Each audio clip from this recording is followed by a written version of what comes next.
నమస్కారం. సీరియల్ కవర్లతో మీ ముందుకు ముఖ్యాంశాలు. జాతీయ సైన్స్ దినోత్సవాన్ని పురస్కరించుకుని జన విజ్ఞాన వేదిక ఆధ్వర్యంలో పలు పోటీలు, హాజరైన పలు పాఠశాలల విద్యార్థులు. పల్స్ పోలియోపై రోటరీ క్లబ్ ఆధ్వర్యంలో పట్టణంలో ర్యాలీ, పాల్గొన్న స్థానిక శాసనసభ్యులు ప్రతాప్ కుమార్ రెడ్డి. సినీ నిర్మాత రామానాయుడు మృతి చిత్రసీమకు తీరని లోటు. ఘంటసాల గాన సేవా సమితి ఆధ్వర్యంలో నిర్వహించిన రామానాయుడు సంస్మరణ సభలో పలువురు వక్తలు. రైతుల పట్ల చంద్రబాబువి ముసలి కన్నీరు. ఇటువంటి వ్యక్తి ముఖ్యమంత్రి కావడం రాష్ట్రానికి పట్టిన పీడ. Sarvepalli MLA Kakani Govardhan Reddy fire.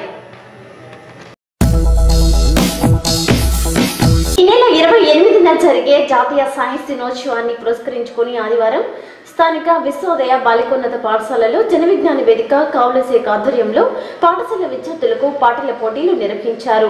Seniors, juniors విభాగంలో నిర్వహించిన ఈ పోటీలకు పట్టణంలోని పలు పాఠశాలల నుండి విద్యార్థులు హాజరయ్యారు. ఈ సందర్భంగా విద్యార్థులు పలు పాటలను ఆలపించారు. ఈ కార్యక్రమంలో జన విజ్ఞాన వేదిక పట్టణ అధ్యక్షులు రమణయ్య, గౌరవ అధ్యక్షులు బెజోడ రవికుమార్, నాయకులు జానకిరామ్, నందనమనం మధుసూదన్ రావు, కళ్యాణి, ప్రసాద్ తదితరులు పాల్గొన్నారు. చేసేటువంటి కార్యక్రమాల్లో భాగంగా ఈ రోజు ఈ పాటల కార్యక్రమాన్ని మేము చేస్తున్నాం.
విద్యార్థులలో ఉన్న సృజనాత్మక శక్తిని వెలికితీసేందుకు జన విజ్ఞాన వేదిక ఆధ్వర్యంలో ఇటువంటి కార్యక్రమాలు నిర్వహించడం జరుగుతుందని అన్నారు జేవీవి గౌరవ అధ్యక్షులు బెజోడ రవికుమార్.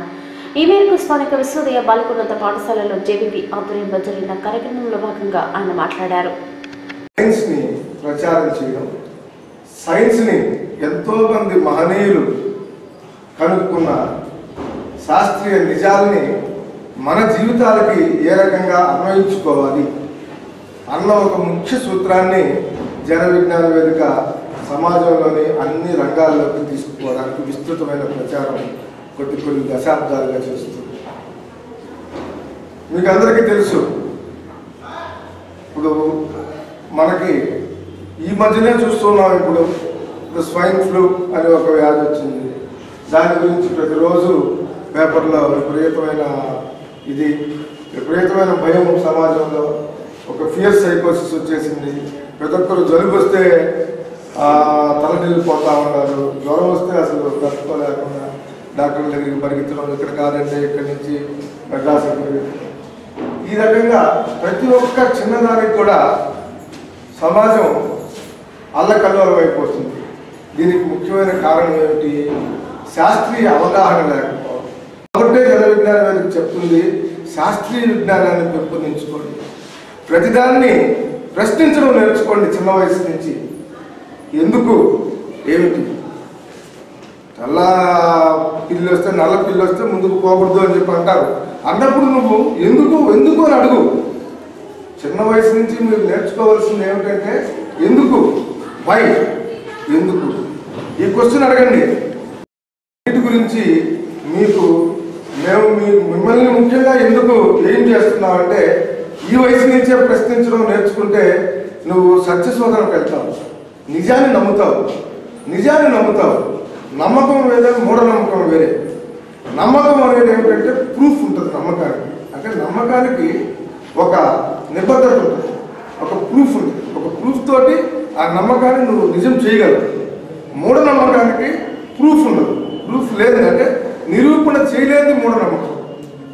అనంతరం జన విజ్ఞాన వేదిక నాయకులు జానకిరామ్ మధులు మాట్లాడుతూ ఈ నెల 28న స్థానిక పెన్షనర్స్ అసోసియేషన్ కార్యాలయంలో జాతీయ సైన్స్ దినోత్సవాన్ని నిర్వహించడం జరుగుతుందని అన్నారు. ఈ కార్యక్రమాన్ని పురస్కరించుకుని ఈ నెల 22, 23, 24 తేదీలలో పాఠశాల విద్యార్థులకు పలు పోటీలు నిర్వహించడం జరుగుతుందని అన్నారు. జన విజ్ఞాన వేదిక కావలి పట్టణ శాఖ ఆధ్వర్యంలో జాతీయ సైన్స్ దినోత్సవాన్ని పురస్కరించుకుని విద్యార్థుల్లో ఉన్నటువంటి ప్రతిభాపాఠవాలను వెలికితీసేదానికోసంగా ఈ పోటీలు నిర్వహిస్తున్నాం. ఈ పోటీల్లో విజేతలైన వారికి జాతీయ సైన్స్ దినోత్సవం నాడు బహుమతి ప్రదానం జరుగుతుంది. ప్రత్యేకించి ఈ పోటీలు ఎందుకు నిర్వహిస్తున్నామంటే విద్యార్థుల్ని సైన్స్ పట్ల అవగాహన కలిగించేందుకు, వారిలో మక్కువను పెంచేందుకు, అలాగే శాస్త్రీయ దృక్పథాన్ని పెంపొందించడం కోసం కూడా ఈ కార్యక్రమాలు నిర్వహిస్తున్నాం. ఈ కార్యక్రమంలో రేపు ఎల్లుండి కూడా ఈ కార్యక్రమాలు ఇక్కడ నిర్వహించబడుతున్నాయి. ఎలక్యూషను, డ్రాయింగు, క్విజు, అలాగే జాతీయ సైన్స్ దినోత్సవం నాడు చిత్ర వేషధారణ పోటీలు కూడా నిర్వహించబడుతున్నాయి. ఈ అన్నింటిలోనూ విద్యార్థులు పాల్గొనేటట్లుగా తల్లిదండ్రులు, యాజమాన్యాలు, పాఠశాల ప్రధానోపాధ్యాయులు, ఉపాధ్యాయులు అందరూ ప్రోత్సహించాల్సిందిగా నేను కోరుతున్నాను. అట్లాగే ఈ సైన్స్ దినోత్సవ కార్యక్రమం మన పెన్షనర్స్ భవన్లో 28వ తేదీన జరగబోతాయి. ఆ రోజు అందరూ పాల్గొని జయప్రదం చేయవలసిందిగా విజ్ఞప్తి చేస్తున్నారు. ఈ నెల 28వ తేదీ నాడు జరగబోయే జాతీయ సైన్స్ దినోత్సవాన్ని పురస్కరించుకుని కావలి పట్టణంలో గల పాఠశాల బాలబాలికలందరికీ కూడా జన విజ్ఞాన వేదిక ఆధ్వర్యంలో రకరకాల కార్యక్రమాలు, పోటీలు పెట్టి వాటిలో విజేతల్ని ఎన్నిక చేసి వారికి జాతీయ సైన్స్ దినోత్సవం రోజు బహుమతులు ఇవ్వడం జరుగుతుంది. కాబట్టి ఈ కార్యక్రమానికి విజయవంతం చేయడానికి పాఠశాలల యాజమాన్యాలు, ఉపాధ్యాయ వర్గము, తల్లిదండ్రులు అందరూ సహకరించి ఈ సైన్స్ పట్ల విద్యార్థుల్లో ఆసక్తి రేకెత్తించడానికి, వారికి అవగాహన కల్పించడానికి కావలి జన విజ్ఞాన వేదిక పట్టణ శాఖ చేస్తున్న కృషిని మీరందరూ అభినందిస్తూ ఆ కృషిని ఇంకా ముందుకు కొనసాగే విధంగా ప్రోత్సహించి మీ సహకారం అందించాల్సిందిగా మరీ కోరుతూ rotary club Shri Sai degree కళాశాల విద్యార్థుల ఆధ్వర్యంలో నిర్వహిస్తున్న పల్స్ పోలియో కార్యక్రమానికి సంబంధించిన పోస్టర్ విడుదల కార్యక్రమం జరిగింది. స్థానిక పుల్లారెడ్డి నగర్ లో ఉన్న శాసనసభ్యులు ప్రతాప్ కుమార్ రెడ్డి నివాసం వద్ద ఆయన పోస్టర్ను విడుదల చేశారు. ఈ కార్యక్రమంలో శ్రీ సాయి విద్యా సంస్థల డైరెక్టర్ అయ్యల్ రెడ్డి తదితరులు పాల్గొన్నారు. అనంతరం ఆర్టీసీ డిపో కూడలి నుండి ఏరియా వైద్యశాల వరకు పల్స్ పోలియోపై అవగాహన ర్యాలీని నిర్వహించారు. ఈ కార్యక్రమంలో స్థానిక శాసనసభ్యులు ప్రతాప్ కుమార్ రెడ్డి పాల్గొన్నారు.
కావలి ఏరియా వైద్యశాల వద్ద ఆదివారం పల్స్ పోలియో కార్యక్రమాన్ని నిర్వహించారు. ఈ కార్యక్రమానికి ముఖ్య అతిథులుగా స్థానిక శాసనసభ్యులు ప్రతాప్ కుమార్ రెడ్డి హాజరయ్యారు. ఈ సందర్భంగా ఆయన తన చేతుల మీదుగా చిన్నారికి పోలియో చుక్కలను వేశారు.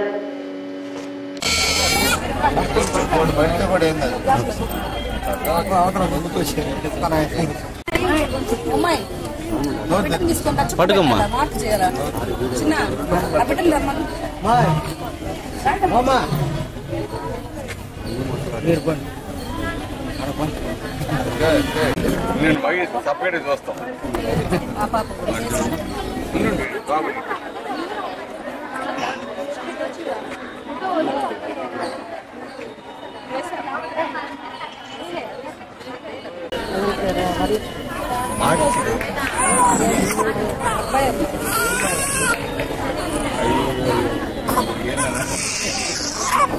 ఐదు సంవత్సరాలలోపు వయసు ఉన్న చిన్నారులకు తల్లిదండ్రులు ఖచ్చితంగా పోలియో చుక్కలు వేయించాలని అన్నారు కావలి శాసనసభ్యులు ప్రతాప్ కుమార్ రెడ్డి. ఈ మేరకు స్థానిక ఏరియా వైద్యశాల వద్ద జరిగిన పల్స్ పోలియో కార్యక్రమంలో భాగంగా ఆయన మాట్లాడారు. ఈరోజు ఆదివారం ఫిబ్రవరి 22వ తారీఖు పల్స్ పోలియో కార్యక్రమాన్ని నిర్వహిస్తూ ఉన్నారు. ఇంతకుముందు కూడా ఇదే కార్యక్రమాన్ని ఇక్కడ చేయడం జరిగింది. ఎందుకంటే ఈరోజు ఇది చాలా ముఖ్యమైనది. ఈ పల్స్ పోలియో అనేది పిల్లలకి తప్పకుండా చేయించాలి.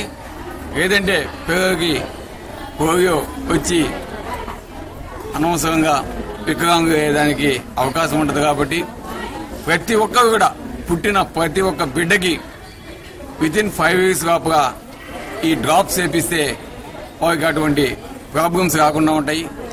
కాబట్టి ప్రతి ఒక్కరు ఈ కేర్ తీసుకోవాల్సిన అవసరం ఎంతనో ఉంది. అందుకే ఈ విషయాన్ని ప్రతి ఒక్క తల్లిదండ్రులు కూడా తెలియజేసే విధంగా ఈరోజు శ్రీసాయి కాలేజీకి సంబంధించి విద్యార్థులంతా కూడా ఈరోజు ఈ కార్యక్రమంలో పాల్గొన్నారు. వారు ప్రతి ఒక్క కూడగా అక్కడ ఉండి అక్కడున్న తల్లిదండ్రులకి ఈ విషయాన్ని చెప్పి ఈ కార్యక్రమంలో వారి పిల్లలను తీసుకొచ్చి డ్రాప్ చేయించుకునే విధంగా చేస్తున్నందుకు వారందరినీ కూడా ప్రత్యేకంగా అభినందిస్తున్నాను. డాక్టర్స్ కూడా ఎంతో సహనంతో అన్ని కార్యక్రమాలు బాగా అరేంజ్ చేశారు. వారు కూడా రోటరీ క్లబ్ ద్వారా ఈ కార్యక్రమాలు చేస్తున్న రోటరీ క్లబ్ సభ్యులకు కూడా దీంట్లో పాలు పంచుకున్న వారికి కూడా నా ధన్యవాదాలు తెలియజేస్తున్నాను. ఈరోజు మన కావల్లో ఇప్పటి వరకు మొత్తం హౌసెస్ ఒక 20,000 పైచలకు ఉన్నాయి. ఇప్పుడు ఈ కార్యక్రమాన్ని అట్లీస్ట్ ఒక 12,000 దాకా చేయాలని నిర్ణయించారు. మొత్తం బూతులు కావల్లో 61 పెట్టున్నారు. అదేవిధంగా మొబైల్ బూత్స్ 2 పెట్టున్నారు. కాబట్టి ప్రతి ఒక్కరు కూడా కావాలి పట్టణంలో ఉన్న ప్రతి ఒక్కరు కూడా ఈ కార్యక్రమాన్ని నిర్వహించి యూజ్ చేసుకుని పిల్లలు ముందు వికలాంగులు కాకుండా చర్యలు తీసుకోవాలని కూడా కోరుతున్నాం. అదే పల్స్ పోలియో కార్యక్రమం విజయవంతం చేసేందుకు ప్రతి ఒక్కరూ సహకరించాలని అన్నారు డాక్టర్ వెంకటరమణ. పల్స్ పోలియో కార్యక్రమంలో భాగంగా స్థానిక ఏరియా వైద్యశాల వద్ద జరిగిన కార్యక్రమంలో భాగంగా ఆయన మాట్లాడారు. ఈరోజు పల్స్ పోలియో సందర్భంగా 2వ విడత సందర్భంగా 22, 23, 24 ఈ పోలియోను నివారించటకై మనం గత 16 సంవత్సరాల నుంచి చేస్తూ ఉన్నామండి. ఇది ఈరోజు 2వ విడత. మనము కావల్లో 20,900 మంది హౌసెస్ ఉన్నాయండి. మనం 11,700 మంది పిల్లలకు వేయటం జరుగుతూ ఉంది. పోయినసారి కూడా ఇదే టార్గెట్తో మనం 11,800 దాకా వేసి 101% సాధించడం జరిగింది. ఈరోజు మన ఎమ్మెల్యే గారి వల్ల ఇనాగ్రేట్ చేయడం జరిగింది. ఈరోజు ఈసారి కూడా ఈ 2వ విడతలో మనము more than 100% చేసి ఈ పల్స్ పోలియోని సక్సెస్ చేయాలని చెప్పేసి ఈ రోజున సాయి కాలేజీ వాళ్ళు కానీ, మధు గారు కానీ, డిబిఎస్ కాలేజీ వాళ్ళు కానీ, మా కోటేశ్వర గారు వీరందరి సహకారంతో దీన్ని దిగ్విజయంగా చేయడానికి ఒక డెసిషన్ తీసుకుని చేస్తున్నామండి. వీరందరికీ కూడా డిబిఎస్, సాయి కాలేజ్ వీళ్ళందరికీ కూడా మీ పత్రికా ముఖంగా డాక్టర్ గారు కోటేశ్వరరావు గారి తరఫున మేము కృతజ్ఞతలు తెలియజేసుకుంటున్నాము. దీనిని గ్రాండ్ సక్సెస్ చేయాల్సిందిగా, దీనికి ప్రజలు కూడా సహకరించాల్సిందిగా మీ ద్వారా విజ్ఞప్తి చేస్తున్నాం. శ్రీకృష్ణదేవరాయల జన్మదినాన్ని పురస్కరించుకుని స్థానిక డిఎస్పీ కార్యాలయం సెంటర్ వద్ద ఉన్న ఆయన విగ్రహానికి విగ్రహ నిర్మాణ కమిటీ సభ్యులు పూలమాలలు వేసి ఘనంగా నివాళులు అర్పించారు. అనంతరం స్థానికంగా సభను నిర్వహించారు. ఇందులో భాగంగా పాఠశాల, కళాశాల విద్యార్థులకు అట్టలు, జామెట్రీ బాక్సులను పంపిణీ చేశారు. ఈ కార్యక్రమంలో నాయకులు చింతాల వెంకటరావు, దాంశెట్టి పూర్ణచంద్రరావు, మెతుకు రాజేశ్వరి, కొమిశెట్టి రామ్మోహన్ రావు, కాపు నాయకులు పాల్గొన్నారు.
చేయాలి.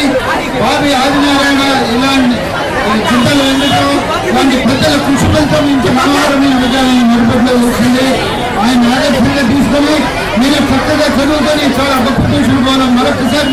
శ్రీకృష్ణ దేవరాయల 556వ జయంతి కార్యక్రమాన్ని నిర్వహించడం సంతోషంగా ఉందని అన్నారు విగ్రహ నిర్మాణ కమిటీ సభ్యులు చింతాల వెంకట్రావు. ఈ మేరకు స్థానిక శ్రీకృష్ణ దేవరాయల విగ్రహ సెంటర్ వద్ద జరిగిన కార్యక్రమంలో భాగంగా ఆయన మాట్లాడారు.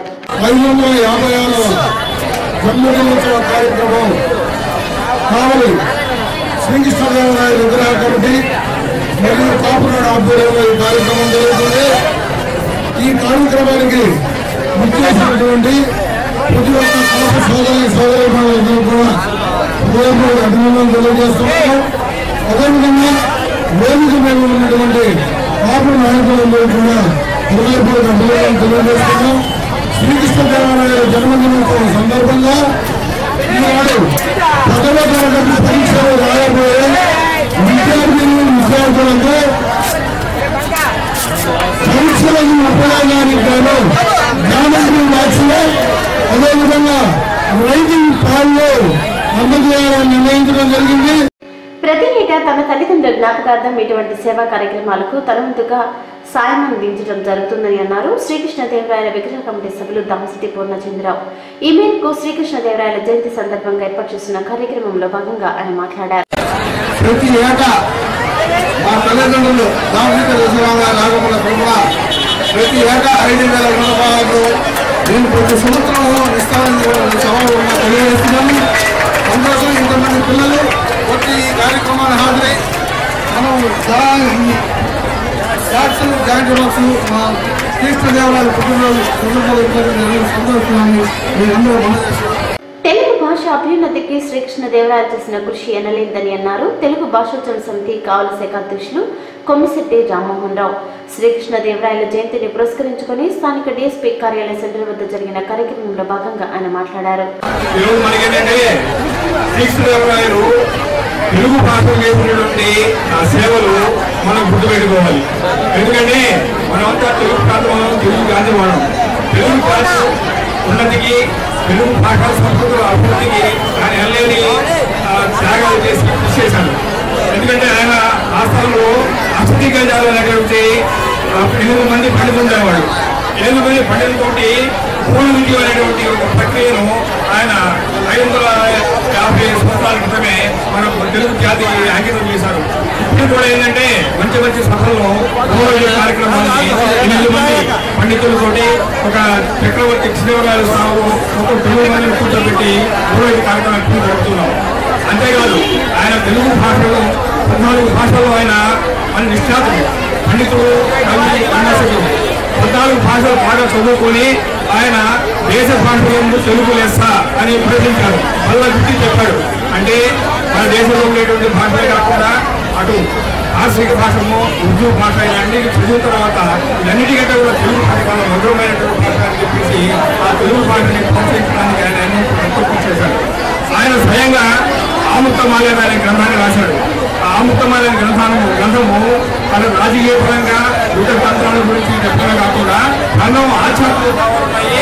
ఆ ఆచార్య భావాలు ప్రపంచవ్యాప్తంగా ఎంతో మంది మేధావులని ఈనాటికి మెచ్చుకున్నటువంటి ఉద్యానవనం అనేది. శ్రీకృష్ణ దేవరాయల గురించి ప్రతి ఒక్కరూ తెలుసుకోవాలని అన్నారు కాపు నాయకురాలు మెతుకు రాజేశ్వరి. ఈ మేరకు శ్రీకృష్ణ దేవరాయల జన్మదిన సందర్భంగా జరిగిన కార్యక్రమంలో భాగంగా ఆమె మాట్లాడారు. శ్రీకృష్ణ దేవరాయల జన్మదిన సందర్భంగా మనకి చేసిన సోదరి సోదరులకు, అన్నదమ్ములకు, అక్కచెల్లెలకు అందరికీ నా హృదయపూర్వక నమస్కారాలు. ఈ రోజు మన తెలుగు భాషాన్ని మనకి ఇప్పుడే రామ్మోహన్ అన్నయ్య గారు మీ అందరికీ తెలియపరిచారు. ఈ రోజు మీరందరూ వాళ్ళు చదువుకుంటున్నారు అంటే ఆ మహానుభావుడు పుణ్యమే. ఆయన బడుగు బలహీన వర్గాల ఆశా జ్యోతి, మన అందరికీ పాడి పంటలతో, సర్వ సన్నిధితో, ఆరోగ్యాన్ని అన్నింటినీ ఇచ్చిన మహానుభావుడు. అందుకే ఆయన్ని తిరుపతిలో ఆ దేవుళ్ళన్నిటిలో కూడా ఆయన విగ్రహం బట్టి తిరుపతి దేవస్థానంలో ఉంటుంది. అంతటి మహానుభావుడు వంశధారంలో పుట్టిన మనం కూడా చాలా సంతోషించాలని కోరుకుంటున్నాను. అంతేకాకుండా శ్రీకృష్ణదేవరాయలు గారు పుట్టిన ప్రతి ఒక్కరి మీ క్లాసులో అందరికీ క్లాసులో ఉంటుంది ఆయన గురించి తెలుస్తుంటుంది. మీరు కూడా ఆయన గురించి మన నాయకుడు, మన బలశాలి, ఎక్కడ న్యాయం ఉంటుందో అక్కడ న్యాయాన్ని ఎదిరించేవాడు, న్యాయం కోసం పోరాడేవాడు, అన్యాయాన్ని తరిమి కొట్టేవాడు. మన కావలి పట్టణంలో ఆయన ఎన్నో రోజులు ఇక్కడ పుష్కరేసి అది ఒక భయంకరమైన అడవుల్లో నిలబడి మన కావలి పట్టణం ఈ రోజు కనకపట్నంగా ఇంత మాత్రం ఉందంటే ఆ మహానుభావులు అని కోరుకుంటున్నాను. ప్రముఖ సినీ నిర్మాత దగ్గుపాటి రామానాయుడు సంతాప సభను ఆదివారం ఘంటసాల గాన సేవా సమితి ఆధ్వర్యంలో నిర్వహించారు. స్థానిక తుమ్మలపెంట రోడ్లో ఉన్న సంస్థ కార్యాలయంలో సంస్థ సభ్యులు రామానాయుడు చిత్రపటానికి పూలమాలలు వేసి ఘనంగా నివాళులు అర్పించారు. ఈ కార్యక్రమంలో ఘంటసాల గాన సేవా సమితి అధ్యక్షుడు వేణుగోపాలరావు, గౌరవ అధ్యక్షుడు ఎస్కే ఖాదర్ బాషా, లోక్సత్తా నాయకులు మాల్కొండారెడ్డి తదితరులు పాల్గొన్నారు. అనంతరం పలువురు మాట్లాడుతూ రామానాయుడు మృతి చిత్రసీమకు తీరని లోటుని అన్నారు. సుమారు 13 భాషలలో 150 వరకు సినిమాలను నిర్మించిన ఘనత ఆయనకే దక్కిందని అన్నారు. మన దగ్గుపాటి రామానాయుడు గారు బుధవారం రోజు మధ్యాహ్నం 2:30కి చనిపోయారు. ఆయన చనిపోవడం యావత్ సినీ ప్రపంచమే కాక ఆయన అభిమానులందరికీ, ఇతర విదేశాల్లో ఉన్న ఆయన అభిమానులందరికీ తీరని లోటు. ఆయన కళామ తల్లి ముద్దు బిడ్డ. ఆయన అనేక రకాల సేవా కార్యక్రమాలు చేస్తున్నారు. ఆయన లేరు అనే బాధని తీరని లోటుగా మిగిలిపోయింది. ఆయన ఎంతోమంది దర్శకుల్ని, నిర్మాతల్ని, డైరెక్టర్ని, మ్యూజిక్ డైరెక్టర్ని, హీరోల్ని, హీరోయిన్ని అందరినీ పరిచయం చేశారు. 150 సినిమాలు నిర్మించారు. 13 భాషల్లో 150 సినిమాలు తీసిన ఏకైక నిర్మాతగా గిన్నిస్ బుక్ ఆఫ్ వరల్డ్ రికార్డులోకి ఈయన పేరు ఎక్కిందంటే రామానాయుడు గారు ఎంత గొప్ప వ్యక్తి అనేది మనకు అర్థమైపోతుంది. ఆయన దాదాసాహెబ్ ఫాల్కే అవార్డు సాధించారు. పైగా ఆయన మూవీ మొగల్గా పేరు తెచ్చుకున్నారు. ఆయన ఈరోజు మన మధ్య లేకపోవడం చాలా బాధాకరమైన విషయం. మా ఘంటసాల గాన కళా సేవా సమితి సంస్థ ద్వారా ఆయనకి మన కావల్లో ఈ నివాళులు అర్పించుకోవడం బాధతో కూడిన విషయమైనా ఈ కార్యక్రమాన్ని మా సంస్థ ద్వారా చేసినందుకు నాకు కొంత సంతోషంగానే ఉంది. రామానాయుడు గారు వ్యవసాయ కుటుంబంలో జన్మించి మంచి వ్యక్తిగా అందరి అభిమానాలు చూరగొని కారంచేడులో ఉంటున్న సమయంలో చిత్రసీమలోకి ప్రవేశించాలనేటువంటి కోరికతో చెన్నై పోయి అక్కడ సినీ ఫీల్డ్లో దాదాపు 140 సినిమాలు తీసి అత్యధిక సినిమాలు తీసినటువంటి వ్యక్తిగా గిన్నిస్ రికార్డు సాధించిన గొప్ప వ్యక్తి డాక్టర్ రామానాయుడు అని చెప్పి మనం చేస్తున్నాం. రామానాయుడు గారు అత్యుత్తమ పురస్కారం దాదాసాహెబ్ ఫాల్కే అవార్డు కూడా సంపాదించారు. అదేవిధంగా పద్మవిభూషణ్ మరి ఆ అవార్డు కూడా సంపాదించుకొని తర్వాత ఫిలింఫేర్ అవార్డ్స్ కూడా సాధించినటువంటి గొప్ప వ్యక్తి రామానాయుడు కూడా మేము మనం చేస్తున్నాం.